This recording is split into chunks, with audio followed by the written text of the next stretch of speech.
Hey guys, welcome to another solopreneur finance tutorial. In this video, I'm going to show you how to buy Bitcoin on MoonPay with your credit card. So we're going to make sure that we have downloaded the MoonPay app in our phone. We're going to head over the App Store and type in on the search. If you're going to be on Android, head over App Store. Or iOS, you need to head over App Store. And if you're going to be on Android, head over to Google Play. Then we are going to type in Moon. This is the official app of Moon. You only need to create an account within the platform or the app. It is going to be very easy. You can use Google or your, let's say, identifier from Apple or your email address. And as you can see, this is our dashboard.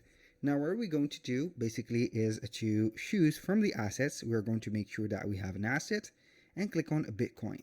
Now we're going to have the balance of the Bitcoin. We're going to click on buy. And then we're going to choose the value that we want to buy.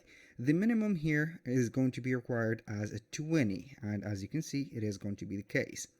Now what we're going to do is to have the continue button clicked. And after that, we're going to proceed to the other steps. The first step, if you haven't verified your ID yet, you're going to verify it by a photo ID and also a specific, let's say here, an ID or the driver license and etc.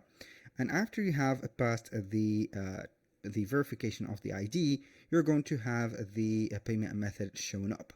So in my case, I'm going to show you on the parameters. You're going to have the choice of this payment method, and after that you're going to click on credit or debit card.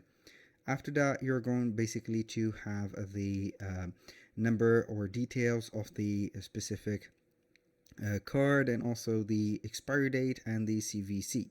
After that, you're going to click on add card and boom, you're going to get your wallet and you're going to have it in here. And then you're going to find your wallet just right there. You're going to have the wallet address and also the balance just right there. That was pretty much it for today's video. If you find this video helpful, please hit the like button and don't forget to subscribe.